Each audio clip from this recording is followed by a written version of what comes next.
Je m'appelle Olivia, j'ai 42 ans, et il y a peu, ma propre sœur, directrice de banque, m'a humiliée publiquement, simplement parce que j'ai voulu retirer 150 $. Mais avant de vous dire comment j'ai réagi, en lançant un transfert d'actifs de 4,2 milliards de dollars qui a littéralement paralysé leur système et conduit à son licenciement immédiat, faites-moi une faveur. Dites-moi d'où vous m'écoutez dans les commentaires. C'est réconfortant de savoir que je ne suis pas seule. Alors, laissez-moi vous expliquer pourquoi je n'ai pas crié, ni fait de scandale, ce jour-là dans la banque. Pour comprendre, il faut connaître ma famille. Depuis toujours, j'étais celle qu'on remarque à peine. La fille discrète, celle qui préfère offrir une carte d'anniversaire faite main plutôt qu'un cadeau cher. Je me souviens encore de mon 10e anniversaire. J'avais passé un mois à peindre un phare pour mes parents. J'étais si fière, mes petites mains couvertes de peinture bleue et grise. Je le leur ai tendu, le cœur battant. Mon père, Richard, l'a à peine regardé avant de se tourner vers mes sœurs. Alors, Vanessa, Cassandra, qu'est-ce que vous nous avez offert? Elles avaient acheté un vase en cristal. Ma mère, Hélène, applaudissait de joie. Mon tableau, lui, a été posé sur une table basse, oubliée. C'est ce jour-là que j'ai compris ma place. Je n'étais ni la plus brillante, ni la plus belle, ni celle qui réussissait. Vanessa, c'était l'étoile montante du monde professionnel. Cassandra, la charmeuse, toujours au centre de l'attention. Et moi? J'étais juste Olivia, la silencieuse, la remplaçante pratique, la pensée de secours de la famille. Cette dynamique n'a jamais changé. Elle s'est solidifiée, comme du béton sous mes pieds. Des années plus tard, à un dîner de famille, j'ai voulu partager une bonne nouvelle. J'étais bénévole dans un jardin communautaire, et on venait d'obtenir une petite subvention pour construire un espace enfant. J'étais tellement heureuse. Mais au moment où j'ai ouvert la bouche, Vanessa m'a coupé pour annoncer sa nouvelle promotion. En une seconde, toute la table ne parlait plus que d'elle, de sa prime, de sa voiture à venir. Mon père rayonnait, ma mère jubilait.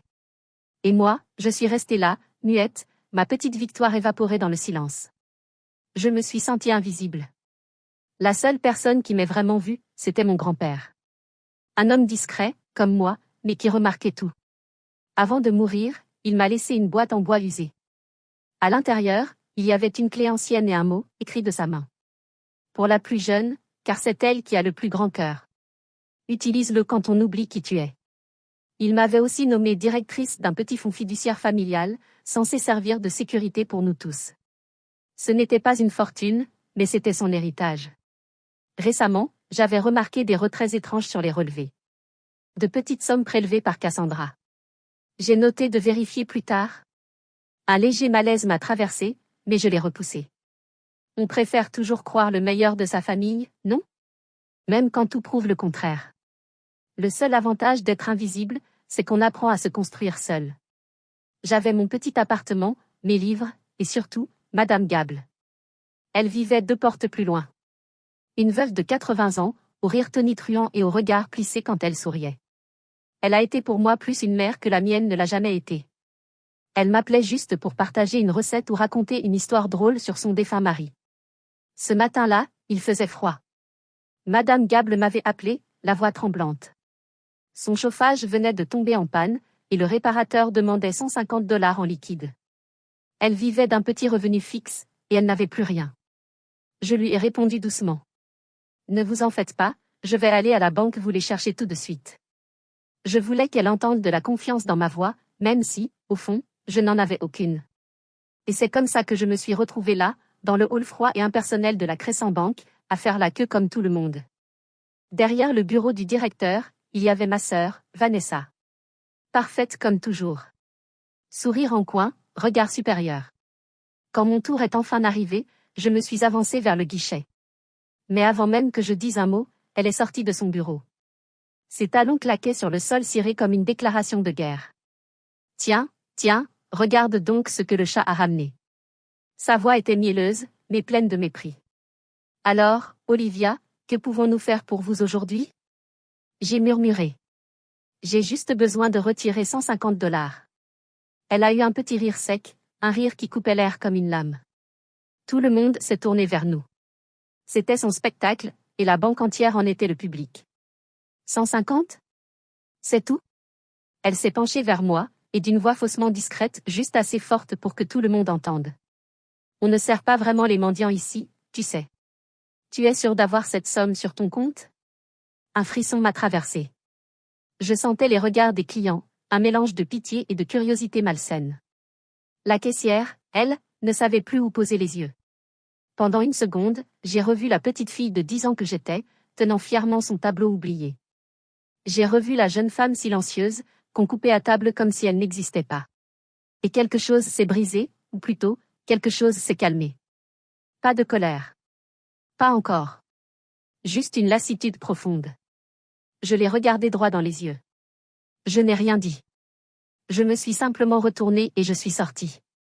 La porte a sifflé derrière moi. Je pensais que le pire était passé, l'humiliation, la honte, le mépris. Mais je me trompais. Le pire, c'était ce que j'allais faire ensuite. Ce soir-là, mon appartement m'a paru plus petit que d'habitude. Le silence était lourd, presque physique. Je me suis préparé une tasse de thé, mes mains tremblaient un peu. Puis je me suis assise sur mon vieux canapé, celui acheté dans une friperie, et j'ai ouvert mon ordinateur portable. Rien d'extraordinaire, cet ordi. Mais hautement sécurisé. Quelques clics plus tard, j'avais quitté ma vie ordinaire. L'écran a changé, révélant un tableau de bord sombre et élégant. En haut, un nom. Shell Code 7. Et en dessous, un chiffre. 4 350 000 $. C'était mon secret. Ma vie cachée. Le monde que j'avais bâti pendant que ma famille se moquait de mes vêtements d'occasion et de ma vie tranquille. Des années plus tôt, après une dispute violente avec mon père. Le jour où il m'avait dit que je ne réussirais jamais. Je suis partie. J'ai pris le petit héritage personnel que mon grand-père m'avait laissé, celui hors du fonds familial. Et j'ai investi toute ma douleur, toute mon intelligence, toute ma rage silencieuse. Dans une seule chose que je comprenais, les marchés. J'ai créé un algorithme prédictif. Un code si précis et élégant qu'il en était presque poétique. Je l'ai appelé Move. En hommage aux colombes matinales que je voyais depuis ma fenêtre. Move n'était pas une personne. C'était une entité, un fantôme dans la machine. Et moi, j'étais son architecte. Shell Code 7, c'était le fonds d'investissement bâti sur ce fantôme. Et il était devenu un géant silencieux. Personne ne savait que c'était moi derrière tout ça. Pour le monde, j'étais juste Olivia. Une femme ordinaire, vivant une vie tranquille à Cincinnati. J'ai laissé échapper un petit rire amer. Le genre de rire qui sonne comme une vérité qu'on n'a plus envie de fuir. L'ironie était étouffante. Ma propre sœur. Celle qui venait de m'humilier publiquement pour 150 $. Était cadre dans une banque, gagnant sans doute un salaire confortable. Et ne manquant jamais une occasion de s'en vanter. Ironie du sort. Je pouvais racheter sa banque 10 fois. Sans même m'en rendre compte. Je ne cherchais pas la vengeance. Je survivais, simplement. Mais ce soir-là, les yeux fixés sur mon écran. J'ai décidé de faire une simple revue trimestrielle de mon fonds d'investissement. Rien d'extraordinaire, une vérification de routine. Mes principaux actifs étaient gérés par une immense banque mondiale. Un mastodonte qui venait d'acquérir plusieurs petites institutions régionales. Je faisais défiler la liste de ces acquisitions. Jusqu'à ce que mon regard s'arrête net sur un nom. Crescent Bank. Le sang s'est glacé dans mes veines. C'était la banque de ma sœur. Celle où elle exerçait ses talents de femme d'influence. Et à cause d'une série de rachats récents. Son établissement était désormais une filiale directe. De mon propre fonds. Vanessa travaillait pour moi. Elle l'ignorait simplement. À cet instant, tout a changé. Ce n'était plus une histoire de 150 $. Ni une histoire de famille. C'était une histoire de système. Ce système fondé sur l'arrogance, le statut et l'argent. Ce système qui m'avait toujours écrasé. Était désormais entre mes mains. Et j'ai compris. Ce n'était pas juste une opportunité. C'était une responsabilité. La responsabilité d'utiliser le pouvoir. Que mon grand-père m'avait toujours su capable d'assumer. J'ai passé le reste de la nuit, non pas dans la colère. Mais dans une concentration froide et précise. Ce ne serait pas une explosion impulsive. Ce serait une frappe chirurgicale. À 3 heures du matin, j'ai décroché mon téléphone sécurisé. D'une voix calme, j'ai dit. J'ai besoin d'une réunion d'urgence demain matin. Pour une évaluation des risques avec le directeur régional. De la société mère de Crescent Bank. Le représentant de Shell Code 7 sera Monsieur Dove. Oui, j'y serai personnellement. Et j'ai raccroché. La tempête n'était plus en approche. Elle était là. Le lendemain matin, je ne me suis pas habillée comme une milliardaire. Une simple robe bleu marine, bien taillée. Pas de bijoux, pas de marque voyante. Mon pouvoir ne se voyait pas. Il se savait. Devant le miroir, une voix familière a traversé mon esprit. Celle de ma mère. Est-ce bien nécessaire, Olivia? Pourquoi faire tout ça? J'ai regardé mon reflet. Qui était cette femme prête à déclencher un séisme? Dans le monde de sa propre sœur? L'espace d'une seconde, une nausée m'a traversée. Était-ce en train de me transformer en eux? Cruelle, arrogante, sans cœur? Alors je me suis tournée vers la petite boîte en bois que m'avait laissée mon grand-père. J'en ai sorti le mot jauni, usé au pli. Pour la plus jeune? Car c'est elle qui a le plus grand cœur. Utilise-le quand on oublie qui tu es. Mon cœur. Pas ma colère. Pas ma fortune. Pas mon intelligence. C'est mon cœur qu'il m'avait dit d'utiliser. Et je l'ai compris enfin. La vraie force, ce n'est pas de se laisser piétiner, ni de dominer les autres. C'est de savoir poser des limites et exiger le respect. Non pas comme milliardaire, mais comme être humain. Ce n'était pas de la vengeance. C'était de la dignité. Ma détermination s'est alors durcie. Pas en rage. En calme absolu. Je glissai le mot de mon grand-père dans mon sac, comme une pièce d'armure invisible. Et je suis sortie. Quand je suis entrée, 24 heures plus tard, dans la Crescent Bank, l'atmosphère avait changé du tout au tout. Un homme en costume, nerveux, m'attendait à la porte. Les choses sérieuses allaient commencer. C'était Monsieur Chin, le directeur régional. Il venait de Chicago ce matin-là. En me voyant, il s'est précipité vers moi, la main tendue. Mademoiselle Dove, quel honneur, dit-il en souriant nerveusement. Je suis Marcus Chin. Merci d'être venu. Son regard papillonnait, visiblement mal à l'aise. Vanessa, elle, se tenait près de son bureau vitré, stupéfaite. Lorsqu'elle m'a aperçu, son petit ricanement s'est figé. Elle a commencé à s'avancer, sans doute pour me sommer de partir, mais elle a vu Monsieur Chin me saluer avec cette révérence gênée. Son rictus s'est effacé, remplacé par une perplexité totale. Par ici, Mademoiselle Dove, a dit Monsieur Chin en désignant le bureau de Vanessa. Nous pouvons parler ici. Nous sommes entrés dans la pièce, le même bureau d'où Vanessa gouvernait son petit royaume. Je me suis assise sur la chaise des visiteurs. Monsieur Chin est resté debout, les mains jointes. Vanessa s'est arrêtée dans l'embrasure, bras croisés, forçant une autorité qui ne tenait plus. Je me suis exprimée, voix basse mais claire, profitant du silence pesant. Shell Code 7 a des inquiétudes. Monsieur Chin a avalé difficilement. Bien sûr, Mademoiselle Dove. De quoi s'agit-il? Comment pouvons-nous aider? Je n'ai pas laissé le temps au discours convenu. Je l'ai coupé net, passant du visage blême de Monsieur Chin à celui, incrédule, de ma sœur.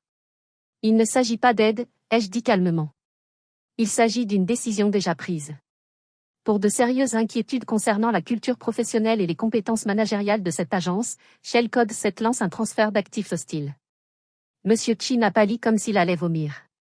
Vanessa, elle, est restée hébétée. Un transfert, hostile, balbutia-t-elle. Je me suis tournée vers elle, pour la première fois vraiment. C'est un terme bancaire simple, Vanessa. Nous déclarons publiquement que la société mère de Crescent Bank est trop risquée pour gérer nos fonds. Nous retirons la totalité des 4,22 milliards de dollars et les transférons à un concurrent. Conformément à nos accords, nous devons expliquer pourquoi, perte de confiance envers le personnel, en particulier celui de cette succursale. Les couleurs ont quitté le visage de Monsieur Chin. Mais c'était le visage de Vanessa que je regardais, les engrenages mentaux tournaient, peinant à suivre la réalité. Entendre le nom, Monsieur Dove, entendre la somme, 4,22 milliards, et réaliser que la sœur sans valeur était assise en face d'elle, tout s'est effondré dans sa tête en une seconde. Sa mâchoire s'est ouverte. Ses yeux se sont écarquillés d'horreur. Toi, murmura-t-elle, brisée. C'est toi. Je lui ai offert un petit sourire triste. Moi? Hier, je suis venue pour retirer 150 $. Tu te souviens? Aussitôt, Vanessa s'est effondrée. Littéralement. Ses genoux ont cédé. Elle est tombée au sol, en sanglots, pas une chute élégante, mais un effondrement complet. Non, non, non, sanglotait-elle, de vraies larmes ruisselant et gâchant son maquillage parfait. Elle a commencé à ramper vers moi, suppliant à genoux. Olivia, je t'en prie, ne fais pas ça. Tu ne peux pas. Tu vas me ruiner. Tu vas ruiner la réputation de la famille. Que diront maman et papa? Ces mots n'étaient pas des excuses, c'étaient des tentatives désespérées pour sauver son image, sa peau, ce que nos parents penseraient, tout centré sur elle, même dans la déroute.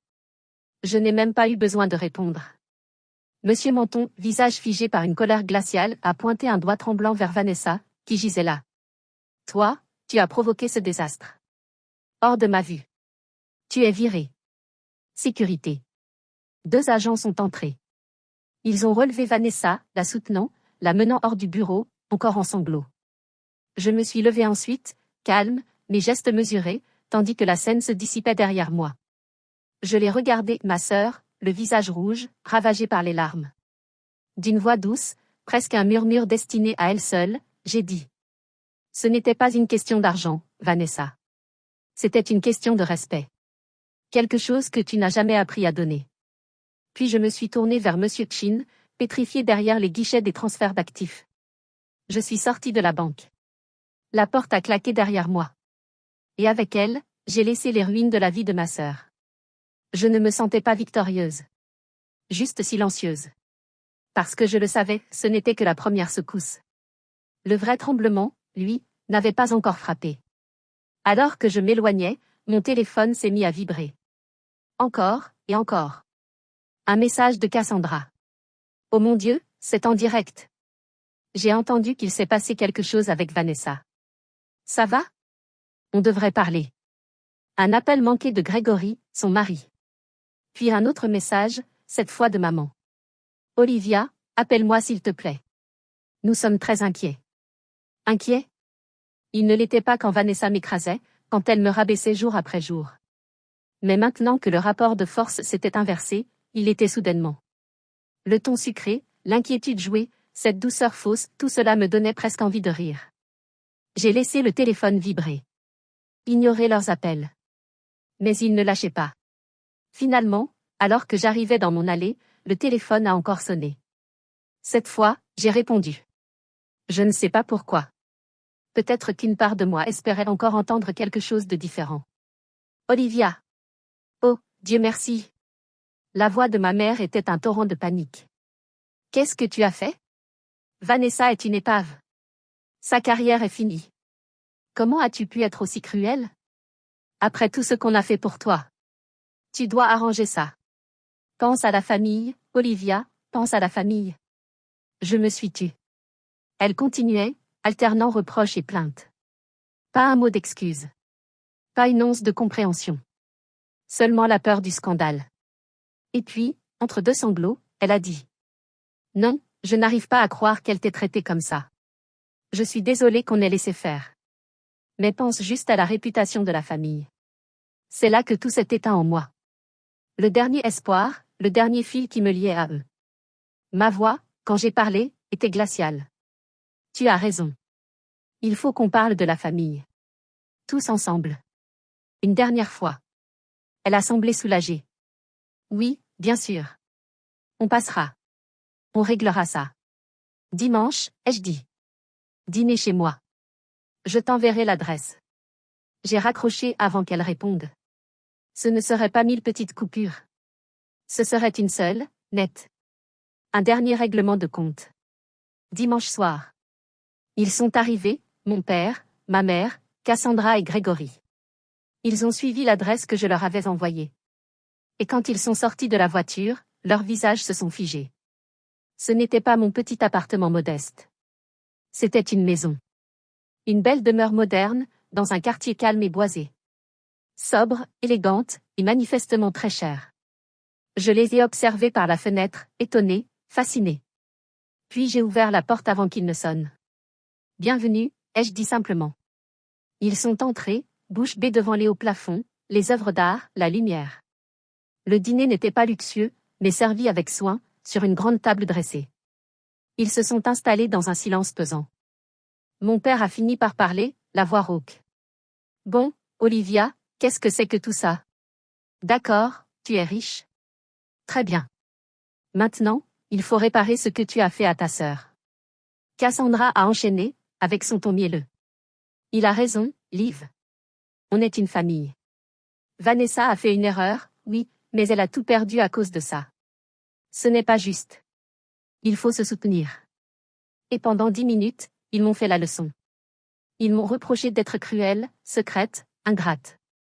Ma mère hochait la tête, silencieuse, approuvant chaque mot. Pas une seule fois ils n'ont mentionné ce que Vanessa m'avait fait. Pas une seule fois ils ne m'ont demandé comment moi, je me sentais.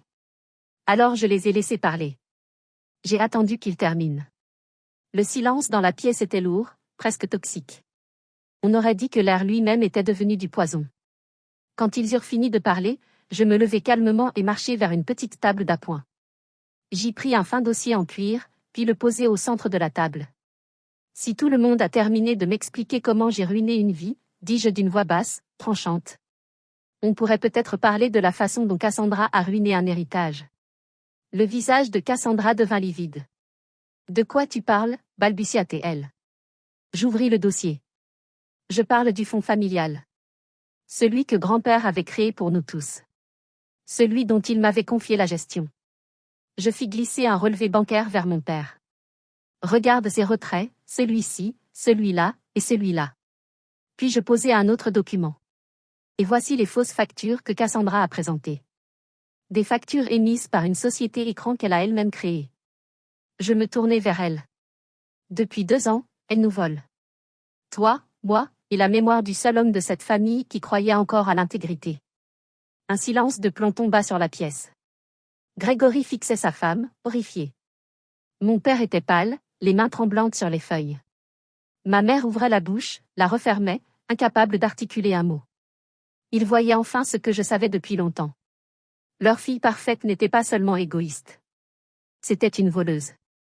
Je les regardais un à un. Vous voulez parler de famille? Dis-je, la voix brisée par des années de douleur. Une vraie famille ne fait pas ça. Elle ne mesure pas l'amour en dollars ou en promotion. Une vraie famille, elle se relève ensemble. Mais vous n'avez jamais été une famille pour moi. Je pris une grande inspiration. Vous étiez juste des actionnaires dans mon malheur.